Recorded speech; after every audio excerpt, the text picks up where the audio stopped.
아버님, 저희 집에서 밥까지 바라시면 불편해요. 그냥 알아서 드세요. 이 한마디, 단 한마디가 제 인생 71년을 송두리째 뒤바꿔 놓았습니다. 평생 모아온 서울 중심가의 아파트의 상가, 건물까지 모든 걸 하루 만에 팔아치우게 만든 그 충격적인 말이었습니다. 며느리의 짧은 한마디는 제 가슴을 송두리째 흔들어 놓았습니다. 그동안 애써 삼켰던 서운함들이 한순간에 터져 나오는 것 같았지요. 사람 마음이란 게 참 무섭습니다. 한마디 말이 칼이 되어 들어오면 평생 쌓아온 정마저 허물어지더군요. 내가 지금 어디에 기대고 살고 있는 건가. 그 순간 제 속에서 이런 말이 절로 흘러나왔습니다. 여러분은 어떠신가요? 혹시 자녀 집에 며칠 머물러 본 경험이 있으신가요? 그렇다면 이 이야기가 절대 남의 일 같지 않으실 겁니다. 안녕하세요. 저는 올해 71살 이도현입니다. 오늘 제가 들려드릴 이야기는 믿기 어려우실지도 모르겠습니다. 아니, 어쩌면 믿고 싶지 않으실지도 모르죠. 하지만 이 모든 일이 정말로 일어났고 지금 이 순간에도 제 가슴 깊숙이 아물지 않는 상처로 남아 있습니다. 아들이 살고 있는 집을 왜 제가 팔아버릴 수밖에 없었는지 말이죠. 평생을 성실하게 살아온 제가 왜 하루아침에 그토록 냉정한 선택을 해야만 했는지, 혹시 지금 이 영상을 보시면서 설마 그럴 리가 하고 생각하고 계신가요?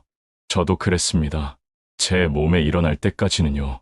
며느리가 정말 그런 말을 할 줄은 꿈에도 몰랐습니다. 단순한 건강검진으로 시작된 일이었어요.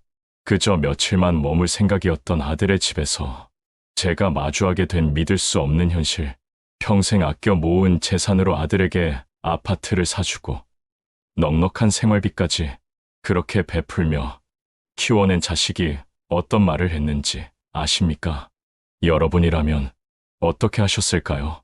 오늘 이 이야기를 끝까지 들으시면 여러분도 깨닫게 되실 겁니다. 가족이라는 이름으로 얼마나 많은 상처가 오고 가는지, 그리고 한번 상한 마음이 얼마나 돌이키기 어려운지를요. 부디 이 이야기가 여러분 가정에는 일어나지 않기를 간절히 바라면서 시작하겠습니다. 지금부터 들려드릴 이야기 끝까지 들어보시면 분명 많은 걸 느끼실 겁니다. 저는 평생을 성실하게 살아온 사람입니다. 젊었을 땐 새벽 닭이 울기도 전에 일터로 나가서 밤늦게 집에 들어오기가 일쑤였지요. 공사판에서 흙먼지를 온몸으로 마시며 허리 한번 제대로 펴지 못하는 고된 나날들이었습니다. 하지만 사랑하는 아내가 있었기에 그 모든 고단함을 견뎌낼 수 있었어요. 아내는 언제나 늦은 밤 들어오는 저를 따뜻한 밥과 함께 기다려주었거든요. 여보, 오늘도 고생 많았어요. 얼른 씻고 밥 드세요. 그런 아내의 한마디가 하루 종일 쌓인 피로를 단숨에 날려버렸습니다. 그렇게 땀 흘려번 돈으로 아들을 정성껏 키워냈죠. 하지만 단순히 일만 열심히 한 건 아니었어요. 여기서 중요한 이야기를 하나 해드려야겠습니다. 젊은 시절 주변 사람들이 모두 위험하다, 건드리지 마라 하며 손사래를 치던 주식과 채권, 저는 조금씩 눈을 돌리기 시작했어요. 물론 큰 욕심은 부리지 않았습니다. 무리하지 않는 선에서 차근차근 공부하면서 조금씩 투자했죠.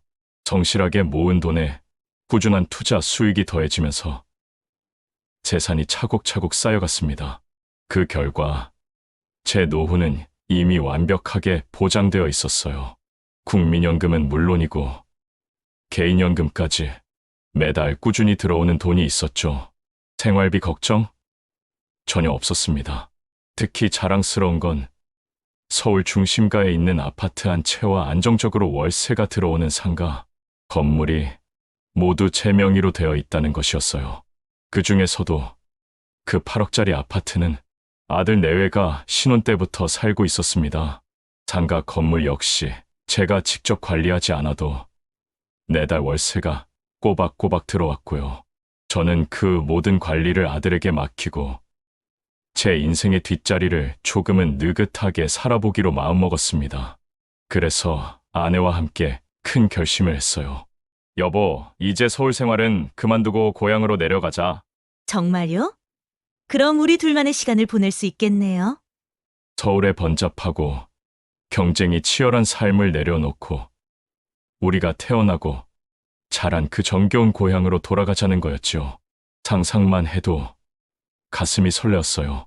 고향에 작은 집을 하나 마련해서 아침마다 새들의 지저귐 소리에 자연스럽게 눈을 뜨고 마당에 피어난 꽃들을 바라보며 따뜻한 차 한 잔을 음미하는 삶.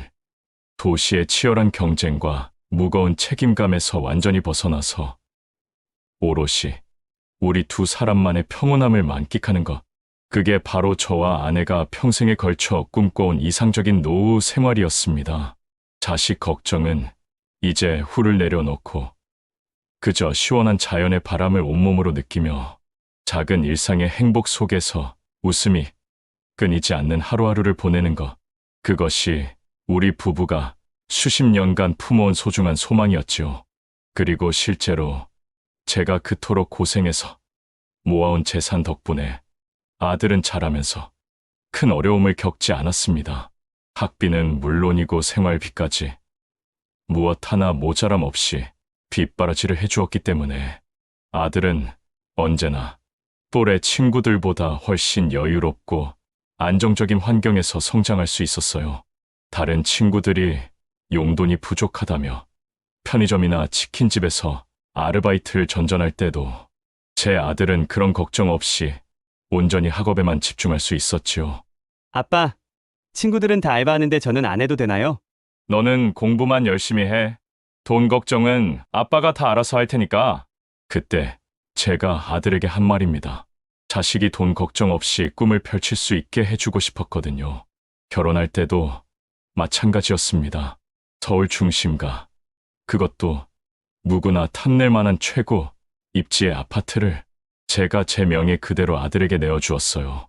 그리고 상가 건물에서 나오는 임대, 수익은 한 푼도 건드리지 않았습니다. 아들아, 이제 너희 둘이서 편히 살아라. 돈 걱정은 하지 마.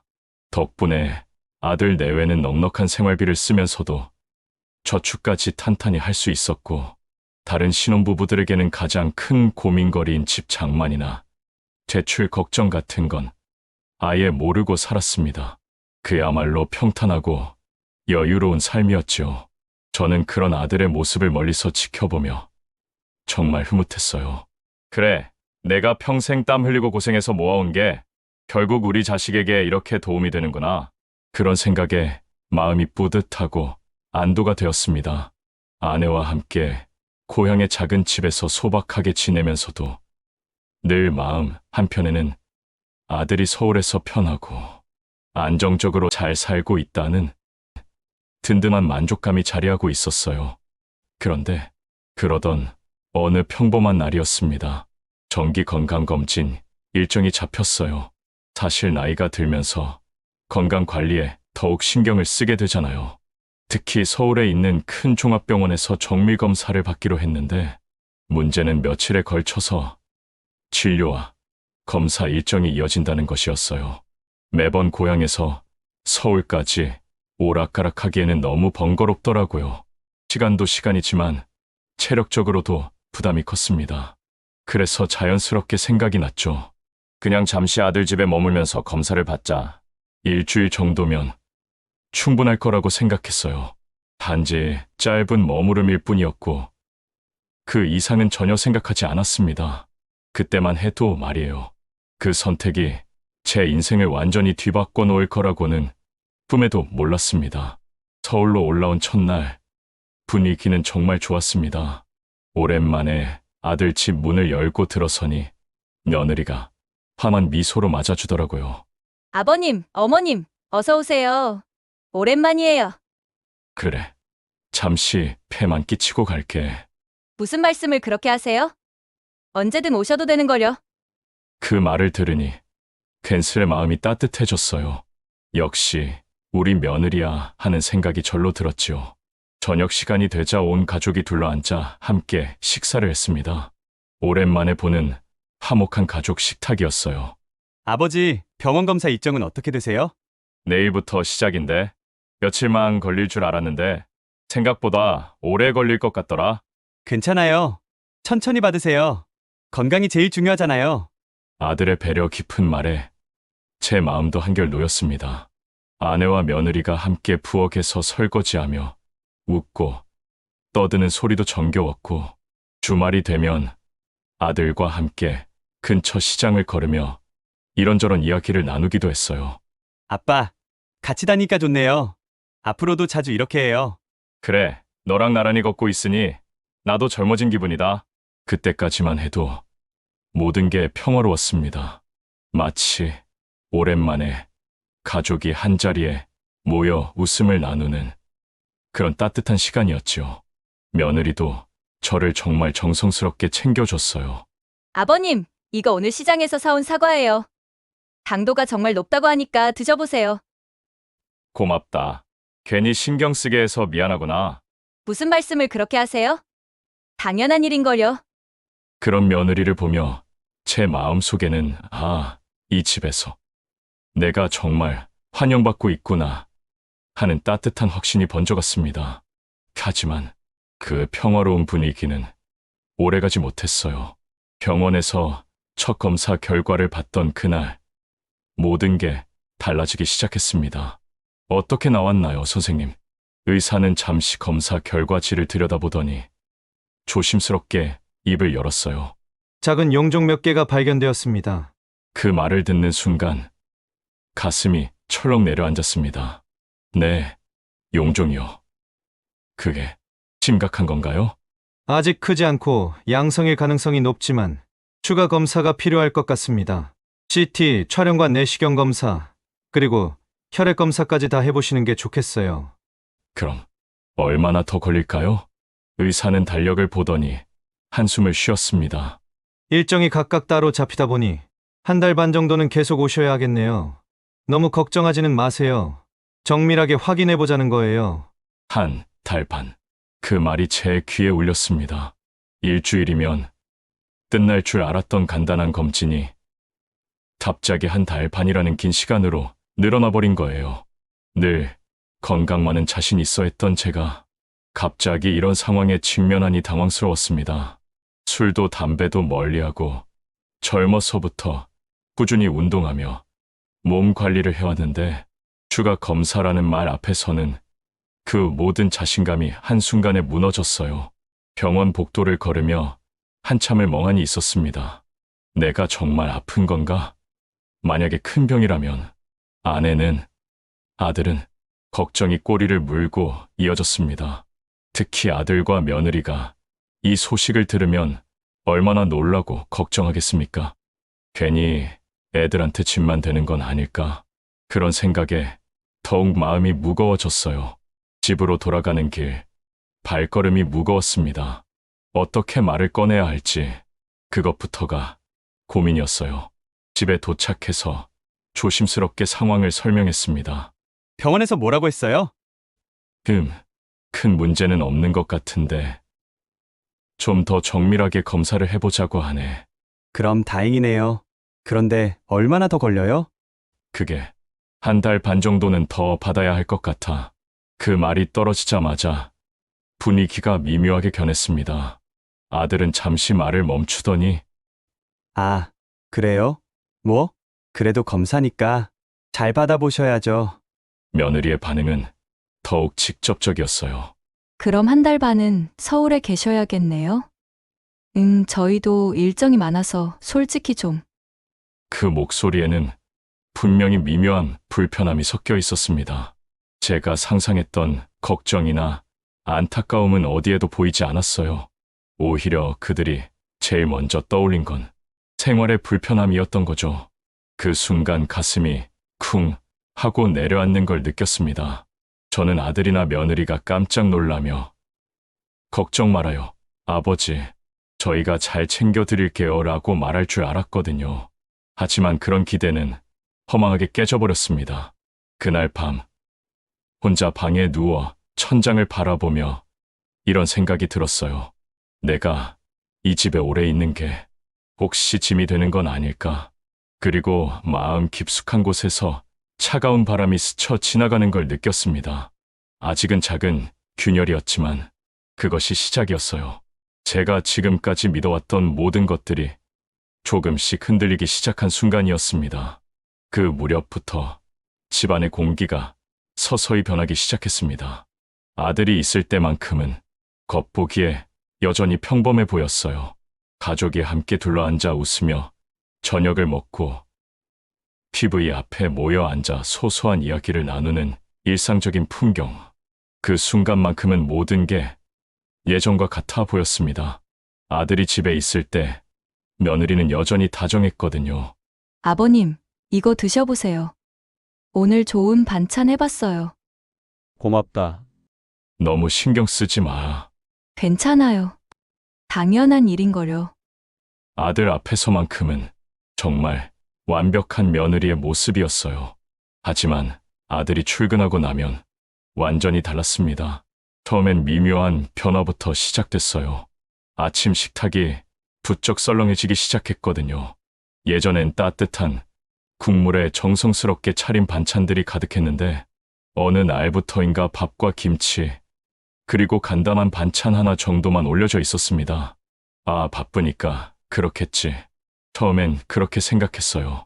며느리도 자기 일정이 있을 테고 매번 정성껏 차리기엔 부담스러웠을 거라고 이해하려 했습니다.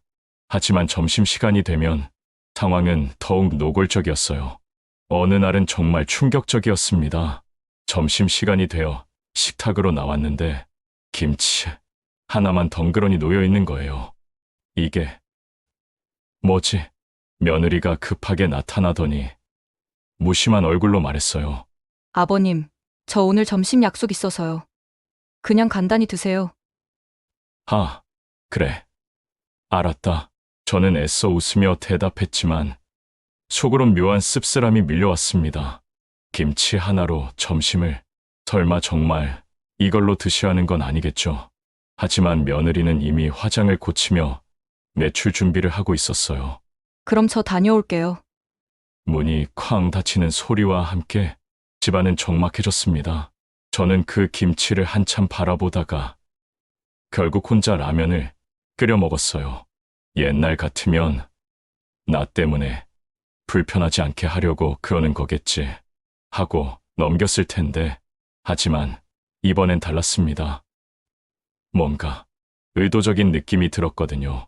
며칠 뒤에는 더욱 노골적이었어요. 점심시간이 되어도 아예 식사 준비가 없었습니다. 그냥 라면 봉지 2개를 식탁 위에 툭 던져놓고는 아버님, 이거 끓여 드시면 돼요. 저 친구 만나러 나가봐야 해서요. 말투도 예전과는 확연히 달라져 있었어요. 정중함이라고는 찾아볼 수 없는, 그냥 할 일을 대충 처리하고 가는 느낌이었습니다. 그래, 알았다. 저는 그 라면 봉지를 한참 바라보다가 속으로 중얼거렸어요. 아, 내가 오래 있는 게 불편한 거구나. 혹시라도 눌러 앉을까봐 일부러 이렇게 대하는 거지.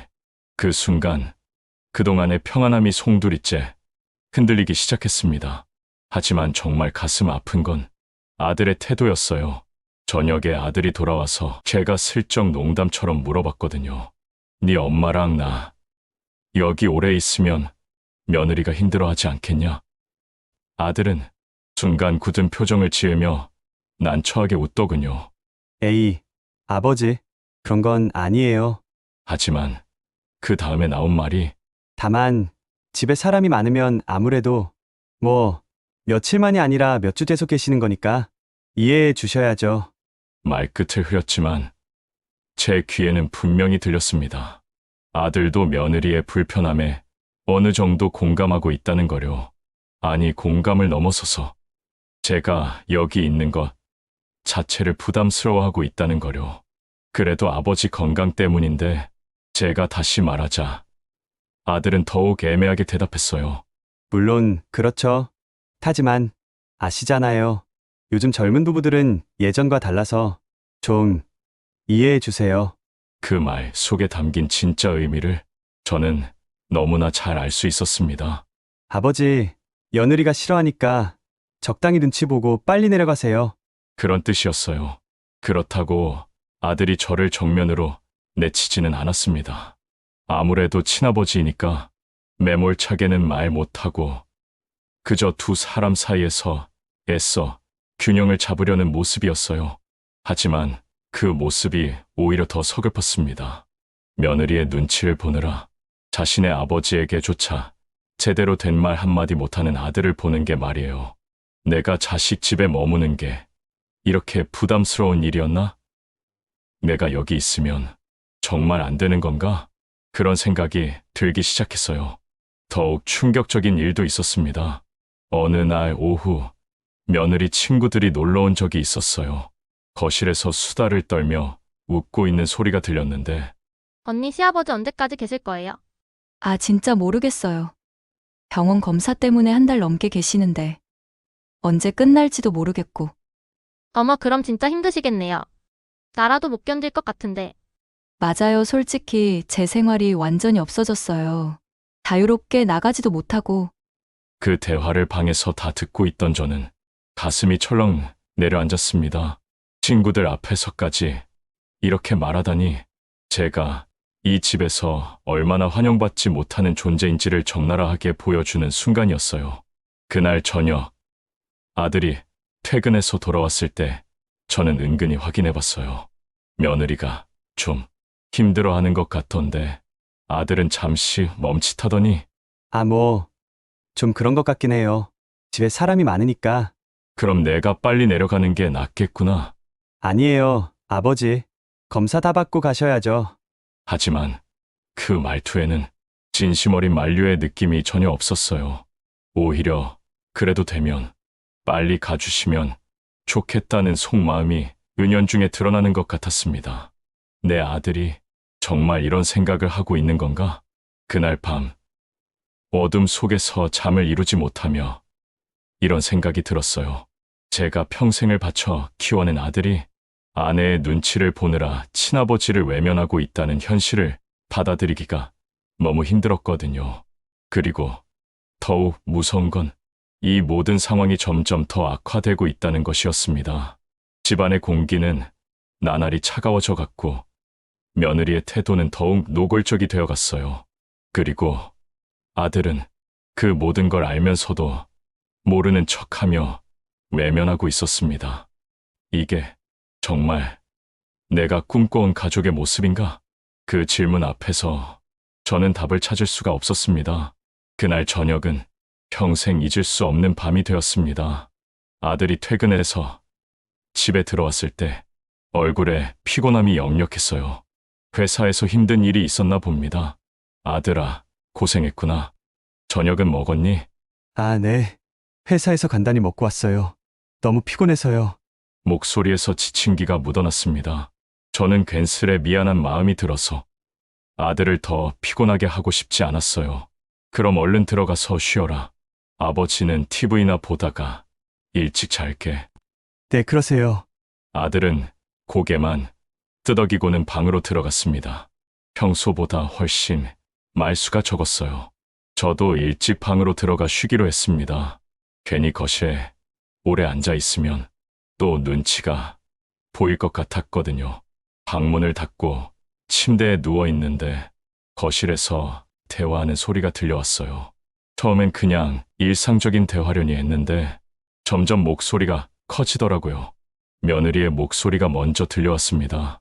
그런데 그 톤이 평소와는 완전히 달랐어요. 여보, 나 정말 힘들어. 뭐가? 아버님 때문에 하루가 다 가버려. 내 시간이라는 게 없어. 그 말을 듣는 순간 제 가슴이 철렁 내려앉았습니다. 아들이 대답했어요. 뭐? 지금 그게 무슨 소리야? 아빠가 며칠 계시는 게 그렇게 힘들어? 다행히 아들이 저를 감쌌습니다. 하지만 며느리의 다음 말이 며칠? 여보, 정신 좀 차려봐. 벌써 한 달이 넘었어. 솔직히 말하면 이제 정말 버겁다고. 한 달. 그렇게 오래 머물렀나 싶어서 손가락으로 날짜를 세어봤어요. 정말로 한 달이 넘어 있었습니다. 아들의 목소리가 낮아지면서 날카로워졌어요. 그렇다고 그렇게 대놓고 말하면 어떡해? 아빠 다 듣고 계시잖아. 그래서 뭐? 그럼 당신이 챙기든가. 맨날 나만 시키니까 나도 지치잖아. 며느리의 목소리가 점점 높아졌습니다. 당신은 매일 회사 가서 자기 일만 하면 되는데 난 집에서 계속 눈치 봐야 하고 밥 챙겨야 하고. 이게 얼마나 스트레스인지 알아? 아들도 점점 짜증을 내기 시작했어요. 나도 회사 다녀오면 힘들어. 그런데 아빠는 우리 아빠야. 그냥 조금만 참아주면 안 돼? 그때까지는 아들이 저를 감싸고 있다고 생각했어요.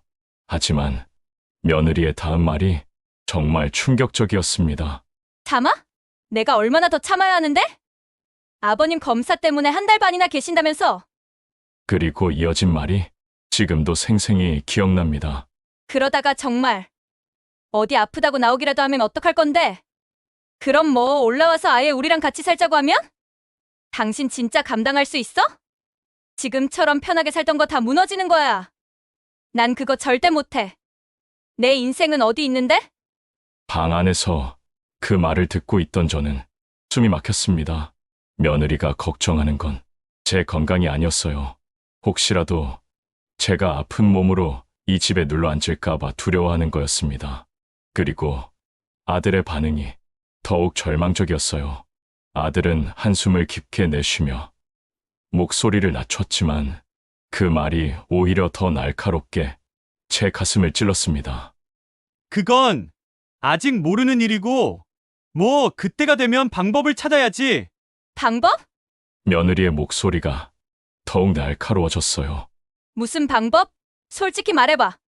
아버님이 정말 몸이 안 좋다고 하시면서 여기 와서 살자고 하면 당신 정말 괜찮을 거야? 아들이 잠시 망설이더니 정말 믿을 수 없는 말을 했어요. 그러면 내가 아버지한테 내려가시라고 얘기해? 어? 그게 낫겠어? 그 말은 분명히 버릇없었습니다. 매몰차게 뱉은 건 아니었지만 완전히 속내가 드러난 말이었어요.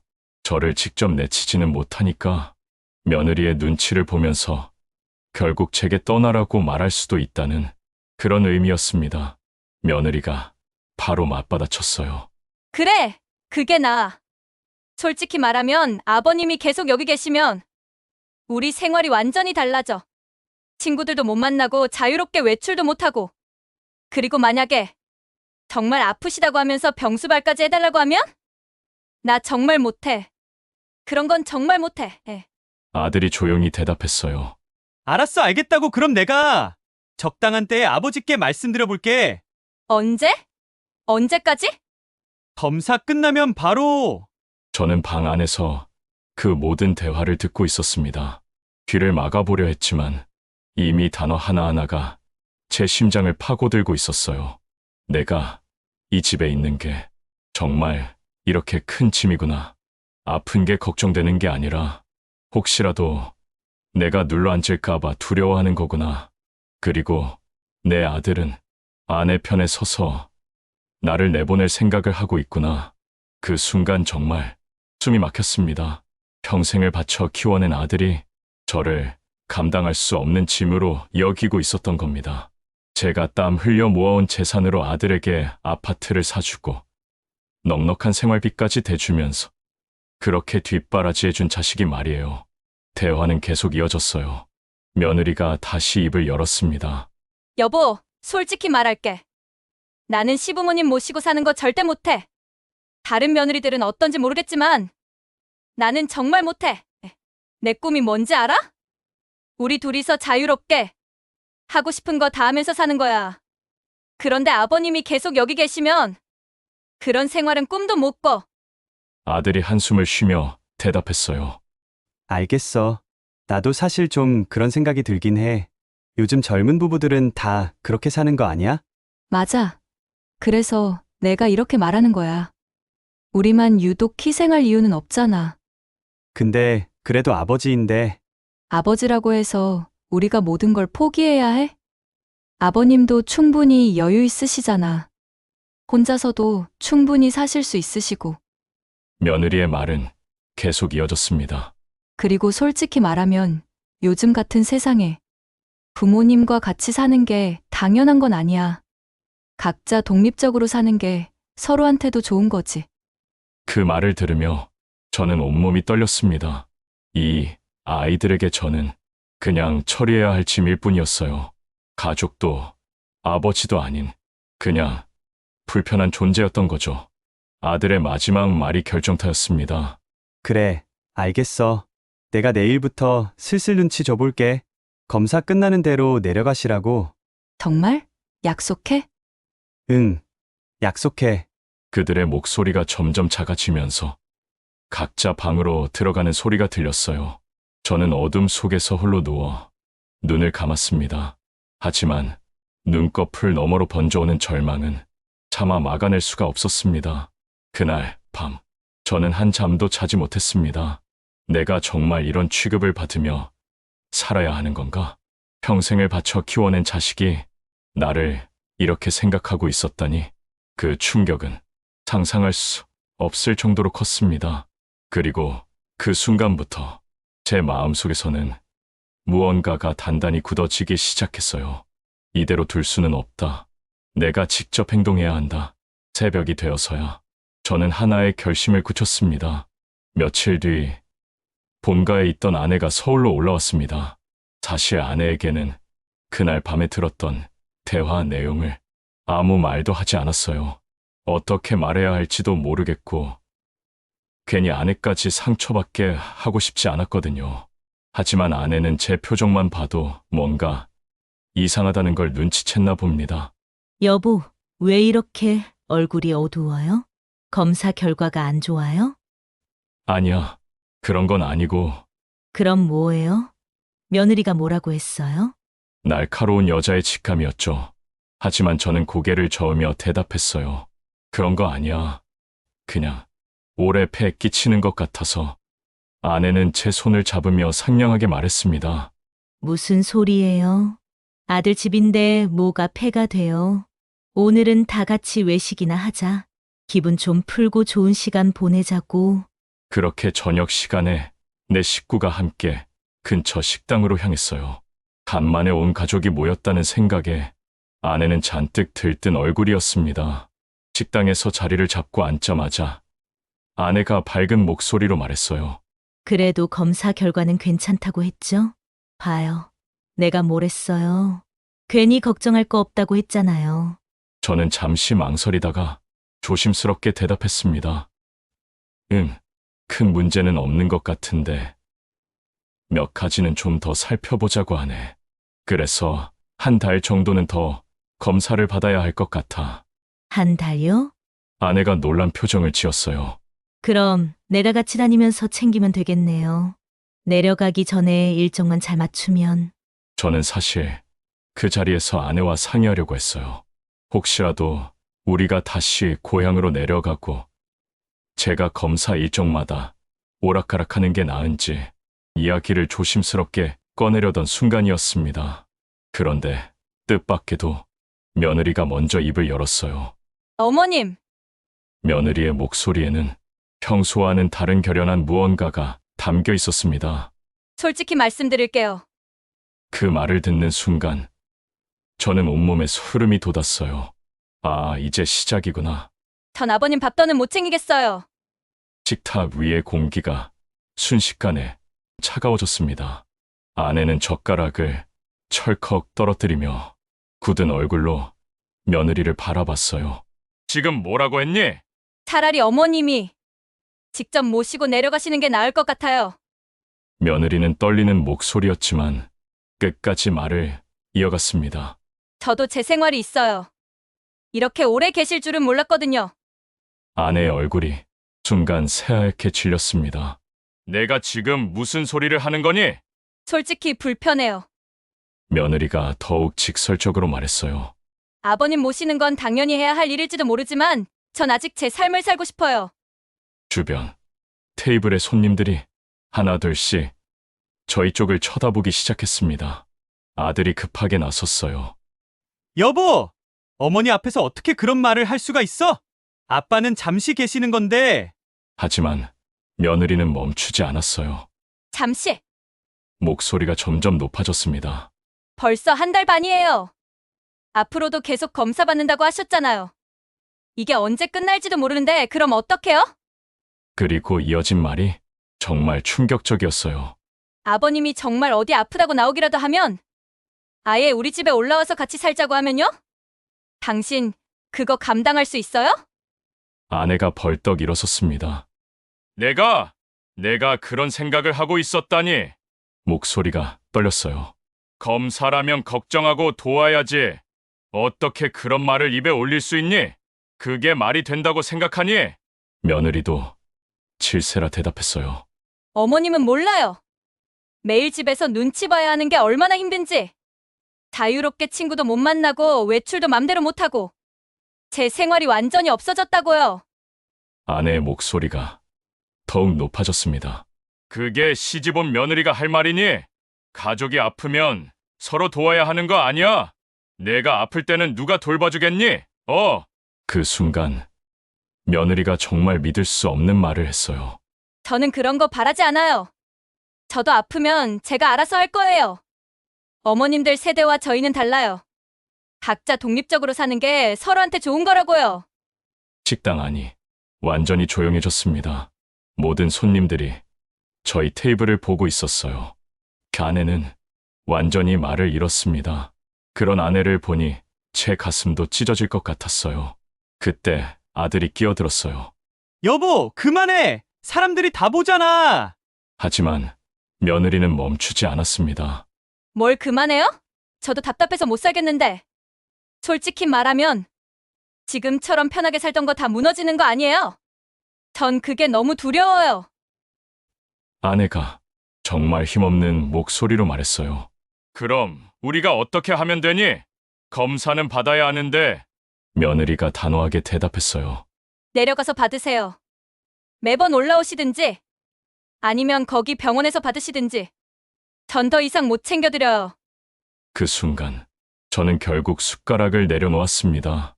속에서 무언가가 뚝 끊어져 내려앉는 느낌이었어요. 아내는 눈가에 눈물이 고이며 떨리는 목소리로 말했어요. 우리가 뭘 잘못했니?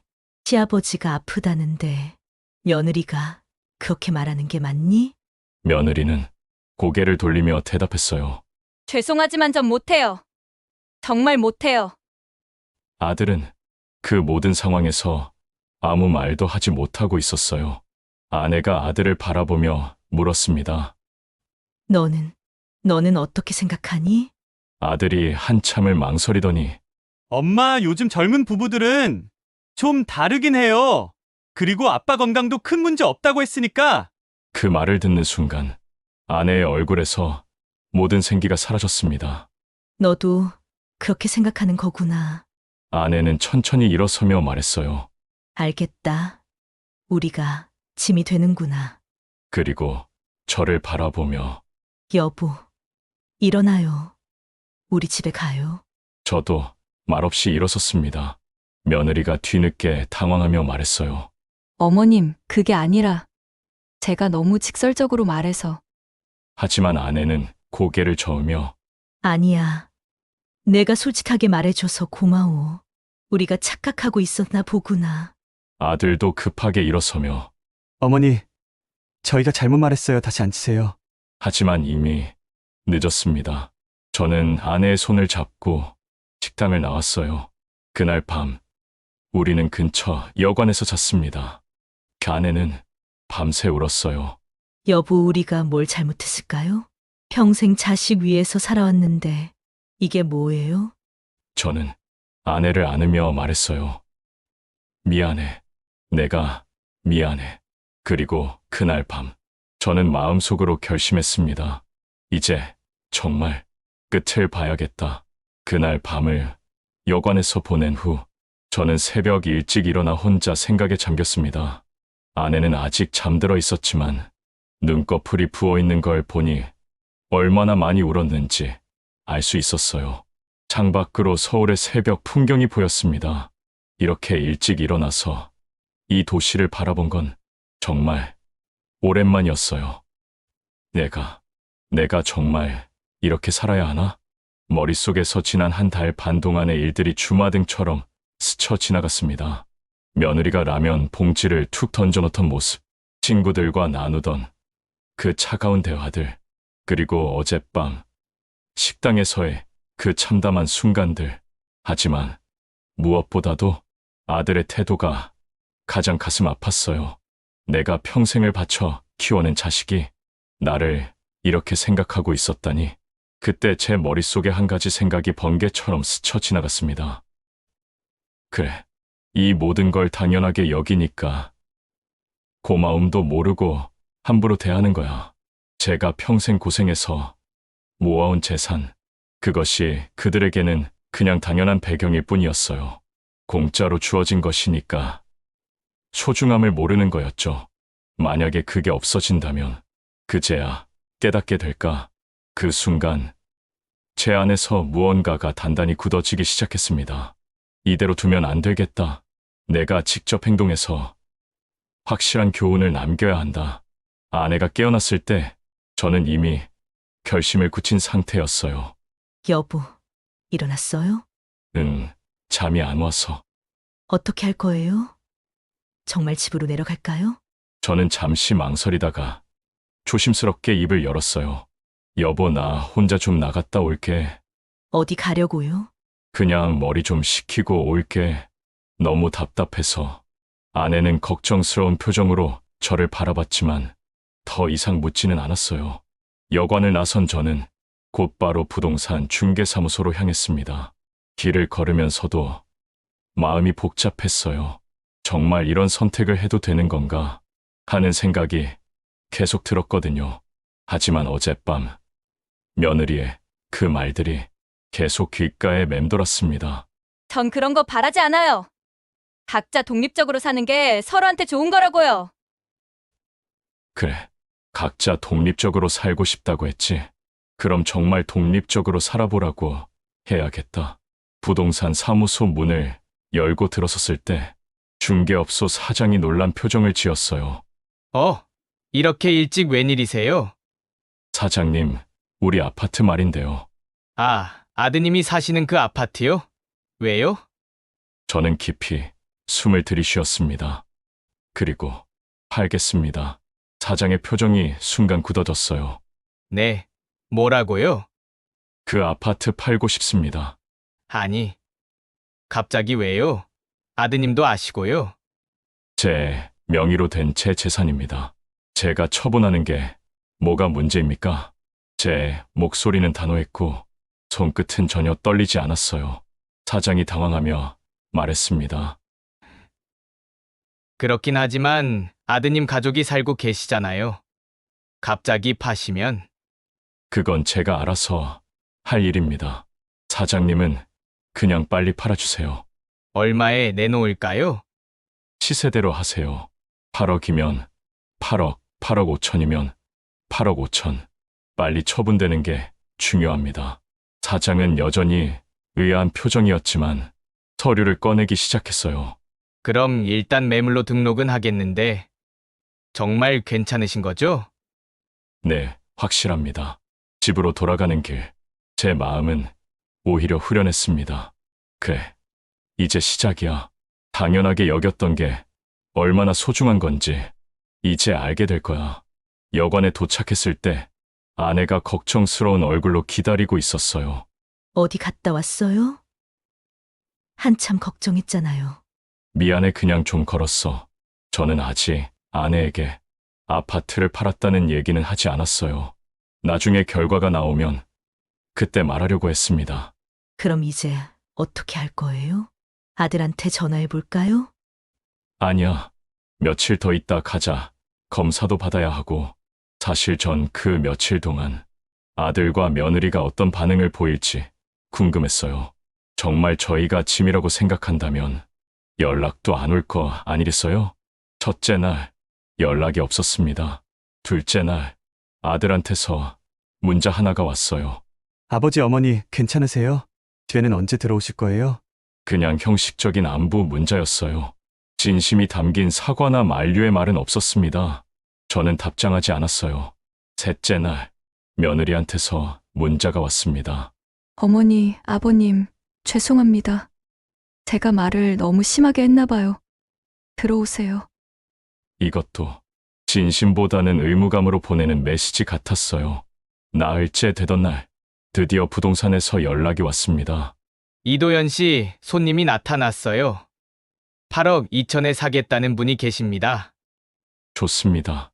진행하세요. 정말요? 다시 한번 생각해 보시죠.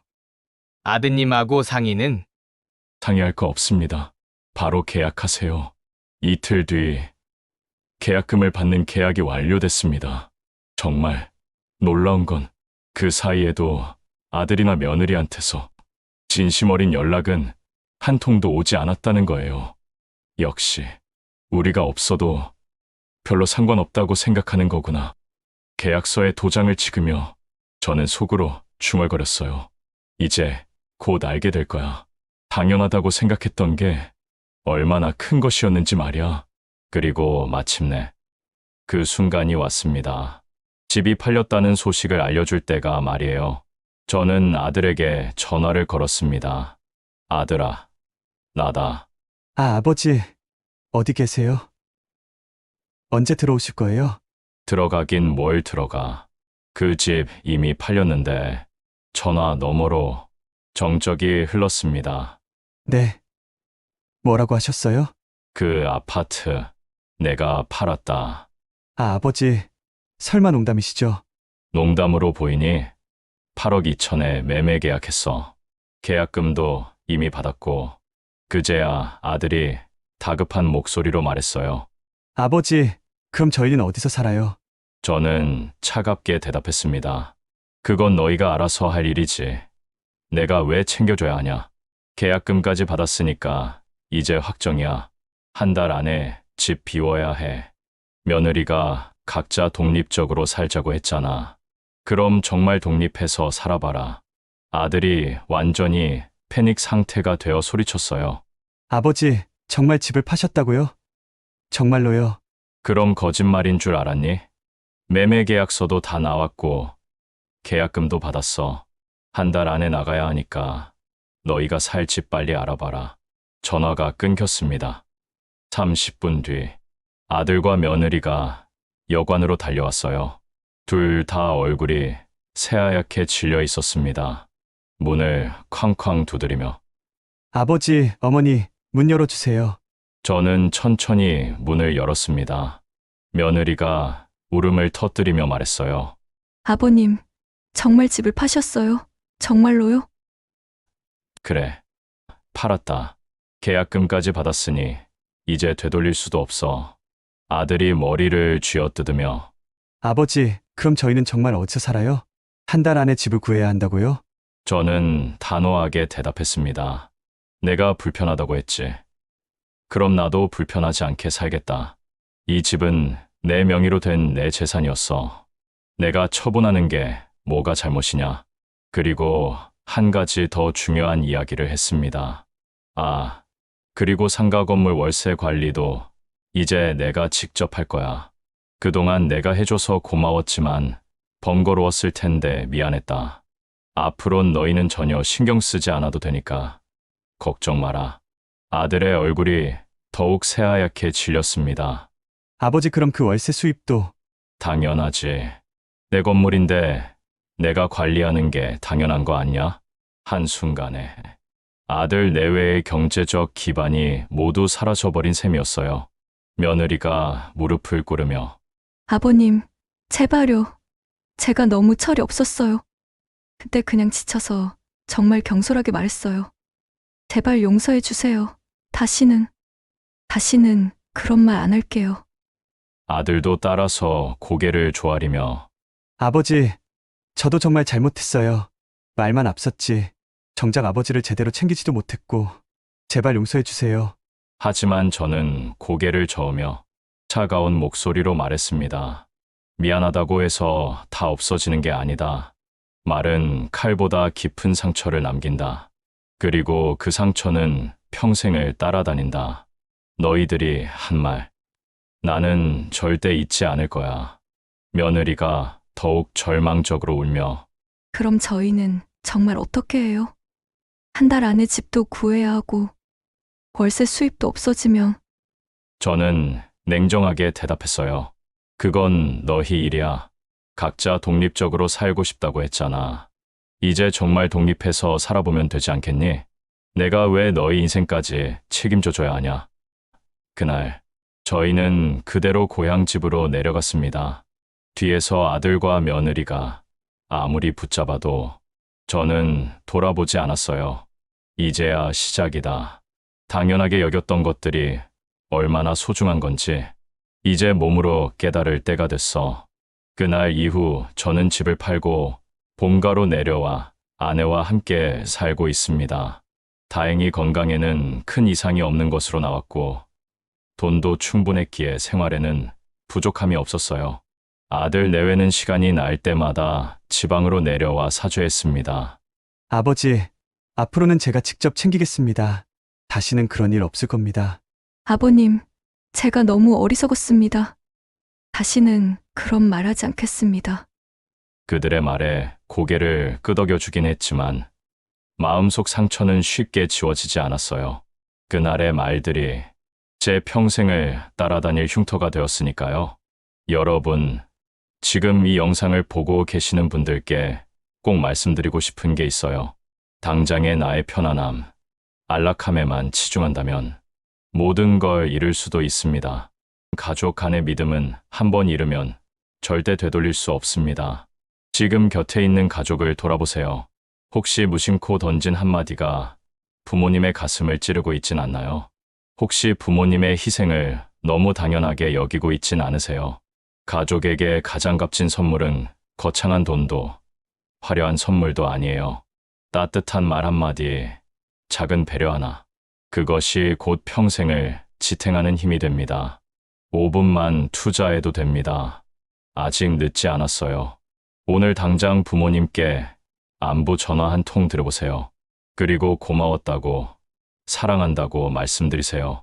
이 이야기가 여러분 가정의 작은 울림이 되기를 바라면서 언제나 평안과 존중, 그리고 진정한 행복이 가득하시길 진심으로 기원합니다. 오늘 영상이 도움이 되셨다면 구독과 좋아요 부탁드려요. 그리고 여러분의 소중한 경험담도 댓글로 들려주세요. 감사합니다.